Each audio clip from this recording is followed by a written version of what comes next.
Hello friend.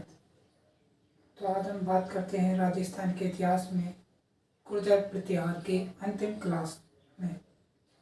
हमने इससे पहले लगभग 9 क्लासें गुर्जर प्रतिहार वंश की हैं और उन 9 क्लासों में हमने कंप्लीट जो गुर्जर प्रतिहार वंश है, गुर्जर प्रतिहार है, वो सब पढ़ लिए हैं। अब इनके पतन का काल चल रहा है और अंतिम दौर के ये अंतिम वीडियो है जिसमें अपन गुर्जर प्रतिहार की बात करेंगे। तो आइए शुरू करते हैं। राजस्थान का इतिहास।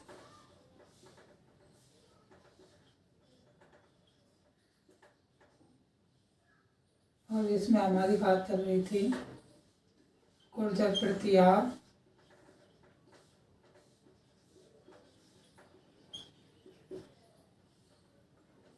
और गुर्जर प्रतिहार में हम अंतिम तौर पर बात कर रहे हैं। तो पहले आप एक हेडिंग बनाए, त्रिपक्षीय संघर्ष।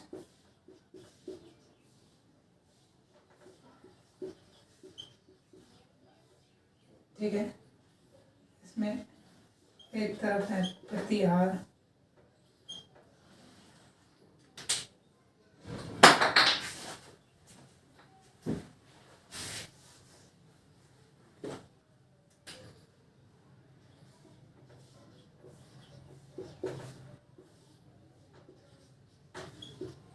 पाल, राष्ट्रकूट। तो शुरुआत जो हुई वो किस प्रतिहार के समय हुई? वत्सराज। ठीक है, वत्सराज के समय इसकी शुरुआत हुई। उस समय पाल शासक कौन था? धर्मपाल। ठीक है, और उस समय राष्ट्रकूट शासक कौन था? ध्रुव धारावर्ष। ध्रुव धारावर्ष। उसके बाद नागभट्ट सेकंड। इधर पाल शासक कौन है? धर्मपाल। लेकिन राष्ट्रकूट शासक चेंज हो गया। राष्ट्रकूट शासक कौन है? गोविंद थर्ड।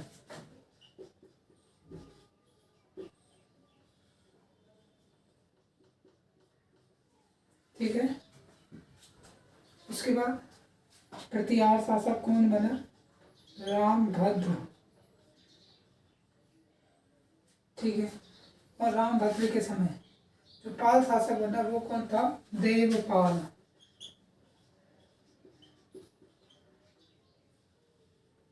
और देवपाल के समय जो राष्ट्रकूट शासक बना है वो कौन है? सर्वभूवर्ष।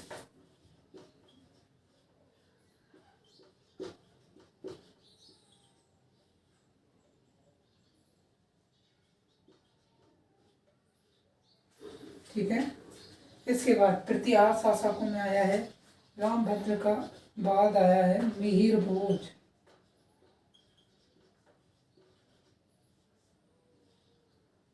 और इधर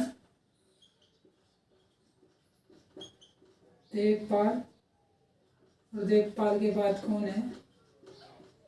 नारायण पाल।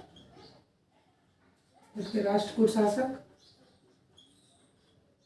सार्वभौम वर्ष।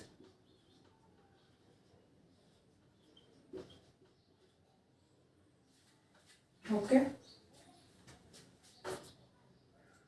उसके बाद प्रतिहार शासकों में ही है महिपाल। कौन है? महिपाल महेंद्रपाल का पुत्र। पाल शासकों की कोई करना नहीं उस समय, लेकिन हमें राष्ट्रकूट शासक जरूर देखने। उस समय थे इंद्र थर्ड और कृष्ण थर्ड। तो ये टेबल है।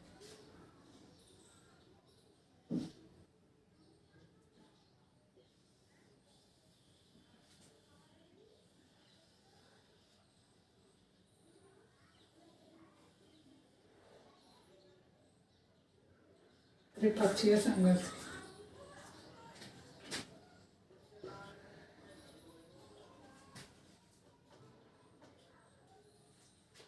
ओके, तो आप एक बार इस टेबल को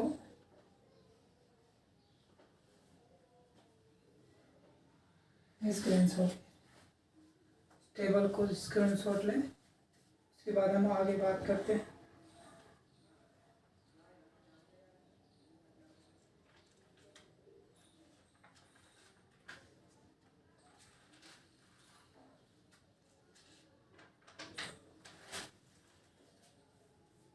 ओके,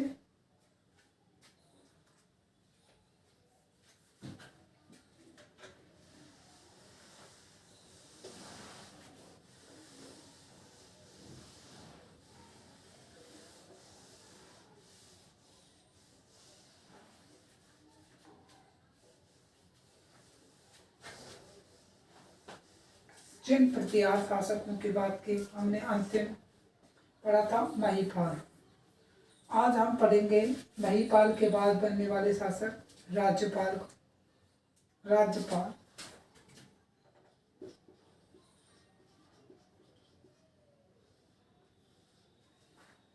राज्यपाल की यदि हम बात करें तो इसके समय कौन कौन सी घटनाएं घटित हुई जिनको लेकर के हमें इसके बारे में अध्ययन करना है। ठीक है, तो पहले इसके समय महमूद गजनवी का आक्रमण हुआ। किसका गजन? महमूद फर्स्ट। कहाँ का था ये? गजनी का। इस कारण ये गजनवी कहलाया। तो महमूद फर्स्ट का आक्रमण हुआ एक तो। ठीक, और इसी के साथ एक आया था अल बरूनी आक्रमण है। अल बरूनी आया। ठीक है, और ये अल बरूनी जो था उसने अपने यहाँ एक किताब लिखी। तो इसने लिखी किताब उल हिंद तहकीक हिंद। किताब क्या है? तहकीक हिंद।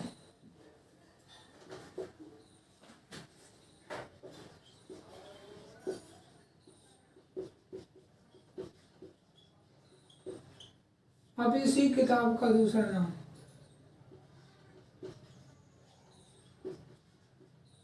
किताब उल हिंद। किसकी किताब? अल बरूनी। ठीक है, इसके अलावा एक अल कुतबी है। कौन? अल कुतबी।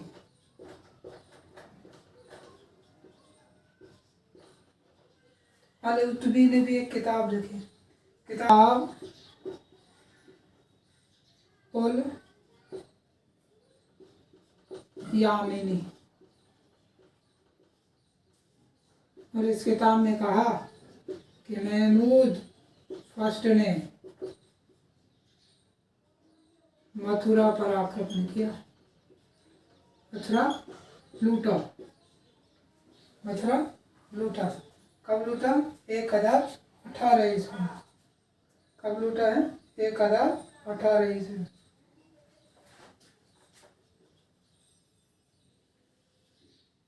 मथुरा लूटने के बाद ये कहाँ चला गया? कन्नौज चला गया। मथुरा लूटने के बाद कहाँ चला गया? ये कन्नौज चला गया। कन्नौज पर अटैक बोल दिया इसने। तो ये कौन बता रहा हमें? अल कुतबी बता रहा है। ठीक है, और आक्रमण हुआ तो राज्यपाल हार गया। महमूद फर्स्ट के इस आक्रमण में राज्यपाल हार गया। जीत हो गई इसकी। ठीक है, कन्नौज चला गया और वहाँ ये इसने आक्रमण किया और उसमें ये जीत गए। अब राज्यपाल हार गया तो राज्यपाल को दूबकुंड के अर्जुन कछावा ने मौका पा करके राज्यपाल की हत्या युद्ध किया और युद्ध में राज्यपाल की हत्या कर दी। किसने? अर्जुन कछावा ने। दूबकुंड कहाँ का है? दूबकुंड। दूबकुंड के अर्जुन कछावा ने मौका मिलने पर कन्नौज पर आक्रमण किया और इस आक्रमण में राज्यपाल मारा गया। ठीक है, तो ये राज्यपाल है, तो एक बार इसको लिख लेते हैं।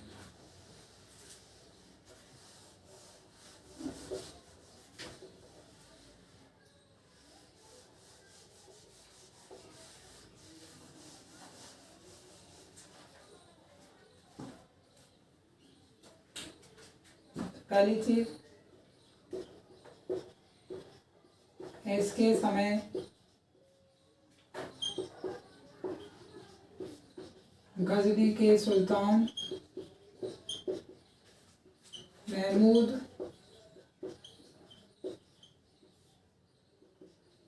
फर्स्ट ने आक्रमण किया।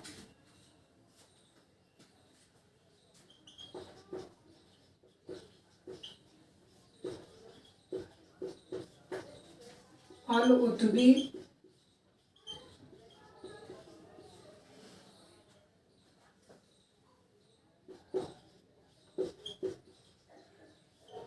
किताब अल हिंद, किताब उल यामिनी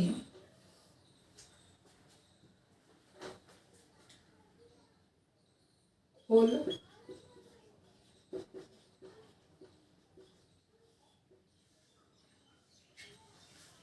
यामिनी में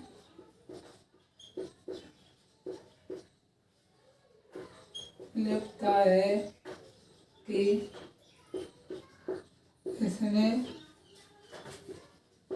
मथुरा लूटने के बाद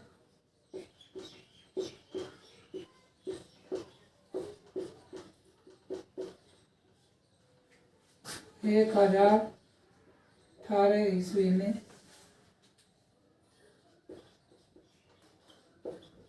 कन्नौज पर आक्रमण किया।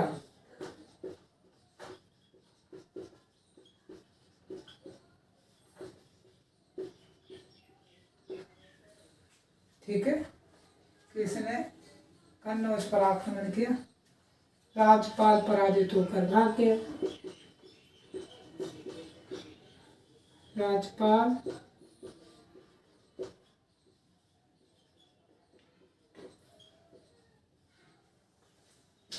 पराजित होकर भाग गए। तो ये बात है, और इसके साथ हमारे इसी में अगली चीज लिखनी है कि इसी आक्रमण में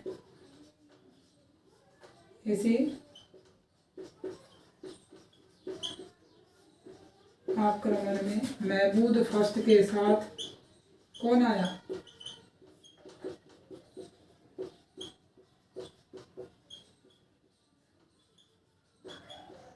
अल बरूनी भी आया।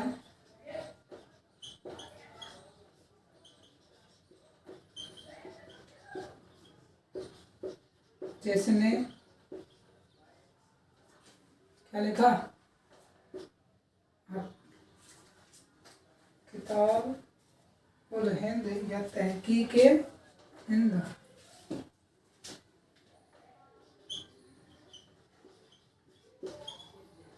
तहकीक हिंद, और इसे दूसरा नाम क्या दिया? किताब उल हिंद।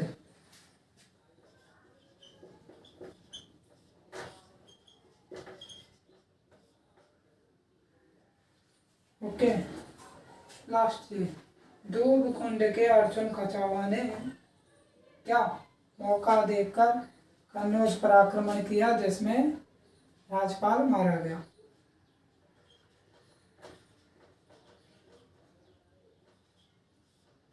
दूबकुंड के अर्जुन कछावा ने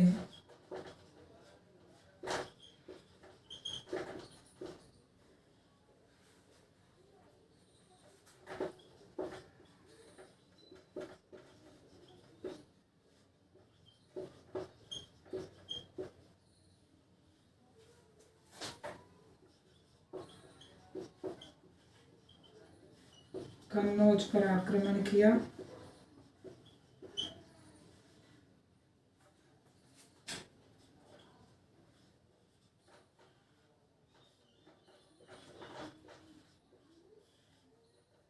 जिसमें राज्यपाल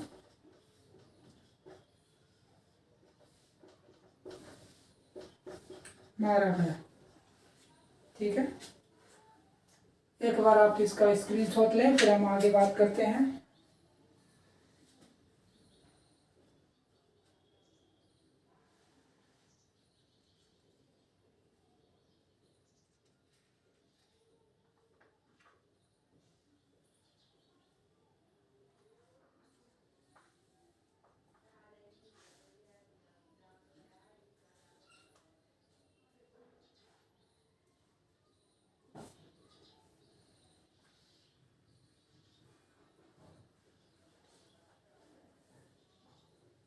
ठीक है, अब इसमें एक लाइन और अपन को ऐड करनी है। ठीक है, वो लिखेंगे कि इसमें विद्याधर चंदेल ने इसकी सहायता की। एक लाइन और इसमें ऐड कर दें।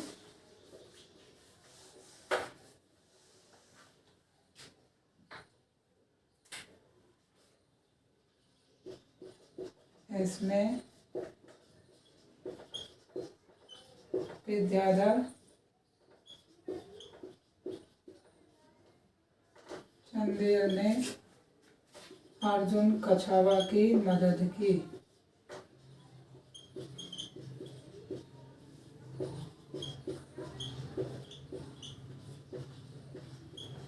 ठीक है, आप एक बार इस लाइन को लिख लें और इसके साथ हमारा राज्यपाल समाप्त।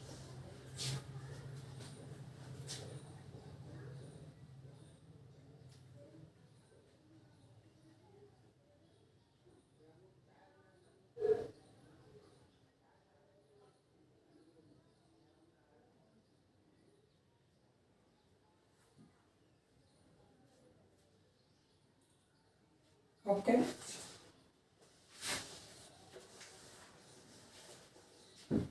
तो इसके बाद आता है त्रिलोचन पाल।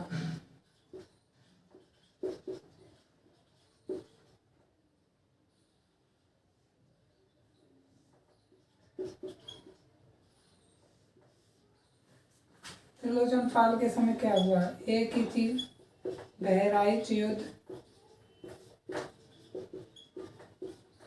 बहराइच युद्ध क्या था? इसमें एक तरफ था तुर्क सेनापति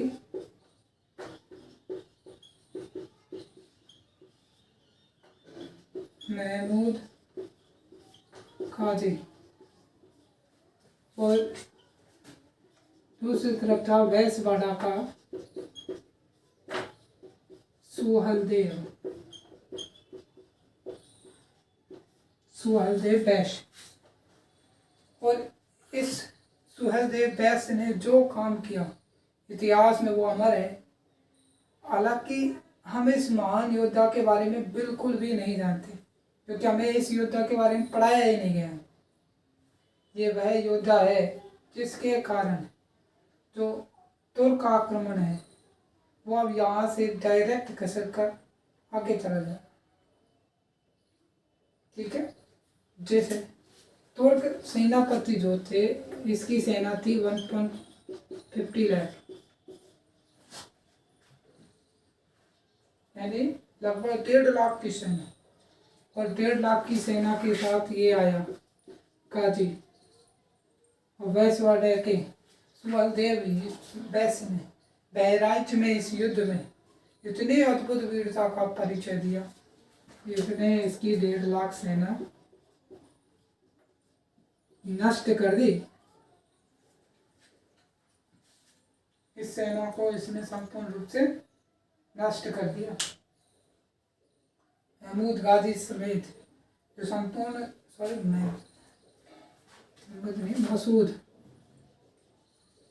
मसूद गाजी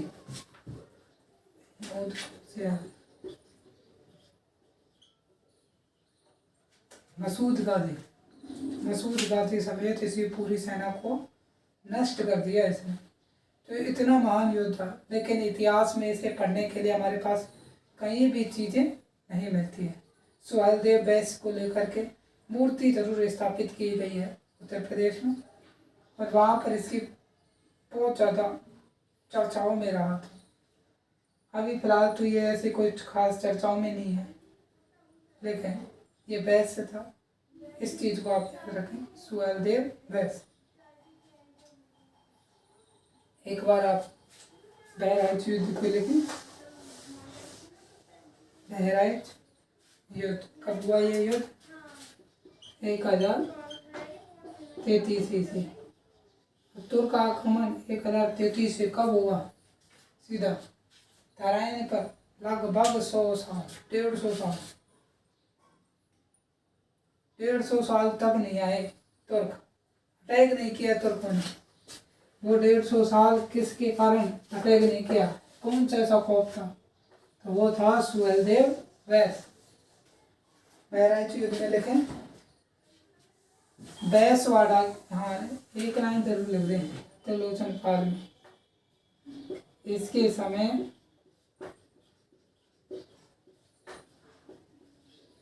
बहराइच युद्ध हुआ।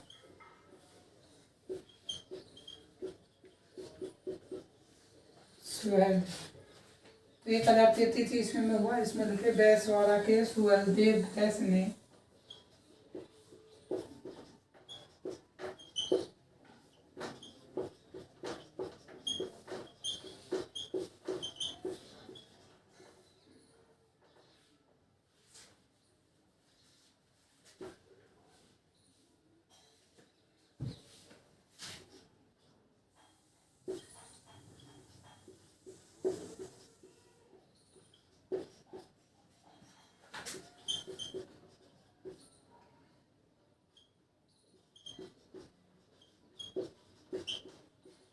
तुर्क आक्रमणकारी सेनापति मसूद गाजी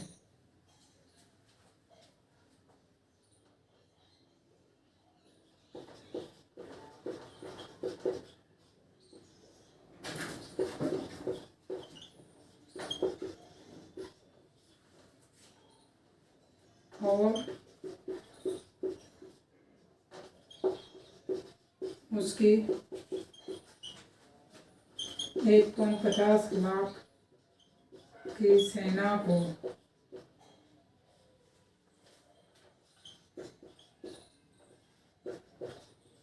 इस युद्ध में नष्ट कर दिया।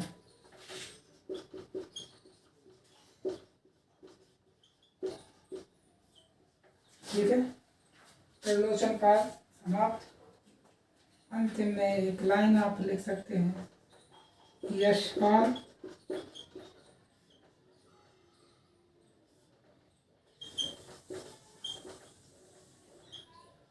अंतिम प्रतिहार शासक।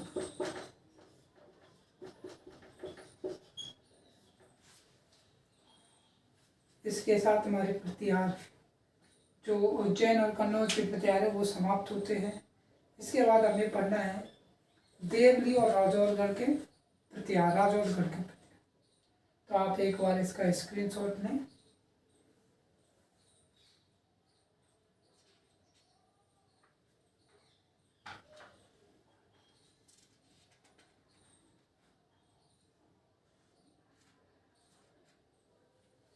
ठीक है फ्रेंड्स, आज की क्लास छोटी ही, क्योंकि आज की क्लास में हमने कंप्लीट जो उज्जैन और कन्नौज के प्रतिहार हैं उनका अध्ययन कर लिया है। हमारी नेक्स्ट क्लास में हम राजौरगढ़ के जो प्रतिहार हैं उनका अध्ययन कर लेंगे, और वो एक ही वीडियो में अध्ययन कर लेंगे कंप्लीट। उसके बाद हम बात करेंगे आगे के शासकों। मिलते हैं आगे के वीडियो में, जिसमें हम बात करेंगे राजौरगढ़ के प्रतिहारों की। थैंक यू, धन्यवाद।